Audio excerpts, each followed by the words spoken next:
So I'm gonna tweak. I had a question for you, but I'm gonna tweak it a little bit here. So I know, we're in terms of the maturity of the conversation that's around zero trust, we've moved, to your point, from the conversation of years and years ago as to what is zero trust and why should people consider it, now to where do I start? And I do want to ask you where people start, but I think more importantly, Mark, where are people getting it wrong when they start in on these implementations of zero trust leveraging authorization? What's the best way to start, and are there times where people are getting off on the wrong foot here? Yeah. Well, I'm going to answer that question by actually completing one of the answer to the other question that I didn't get to fully complete because I forgot about it, which is, because I said all of a sudden zero trust entered a chasm. I didn't talk about it actually coming out of the chasm. Well, the momentum in 2010 is what brought it out of the chasm. Well, okay, Got it. So now, okay, so the question is, where are people getting it wrong? So we've gone from the chasm, right? And how do you get out of the chasm? Well, you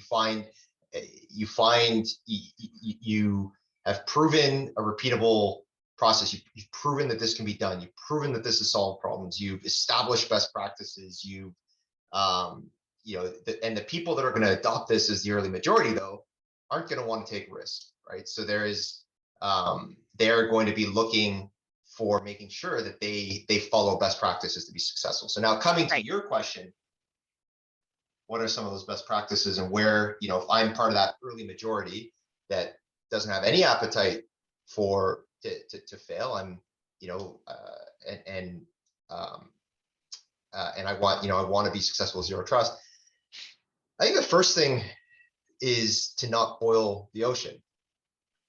And that seems maybe obvious for any kind of strategy or any kind of deployment or change you want to bring to an organization. But the challenge with zero trust is, because it's so widely dispersed, it's not just about one part of the security reference architecture. It is your security strategy. And so where do you start? And if you try to take zero trust and deploy it wholeheartedly across the entire organization and say, thou shalt, apply this strategy to everything, I think you can create confusion and probably not bring the clarity that you're hoping to bring with the strategy, or have the impact you want to have. So that, I think, is where people can go wrong. So how do you address that? Well, that's where I'm a big fan of compartmentalizing in anything that we do. And when it comes to zero trust itself, compartmentalizing into, what is that crawl stage, and what does it mean to crawl? Well, crawl means proving that you can get value out of the strategy and being able to do this in a rinse and repeatable fashion. It's not about doing it it's not about deploying something or deploying your zero trust strategy to multiple components of your reference architecture. It's about getting it right in one of those components and showing the business that you can be successful in that activity, and then taking that momentum into perhaps another component and building up from there.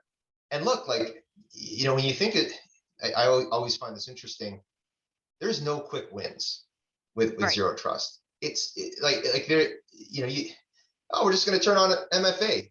Well, I talked to some organizations. That's a 2-year journey, right? And so maybe if you're a 200-person organization, okay, that might be a little bit different. But yeah, I mean, I would hesitate to say that there's going to be quick wins. I think that the objective is to get the right wins and to do it in a way that people that brings clarity to the strategy that you're trying to deploy, and shows the impact and the value that it can bring. And from there, we'll pull on a Canadian analogy. There's a bit of a hockey stick opportunity, right? So you can get that momentum and start, prove that you can make it happen, and then ramp up from there as needed.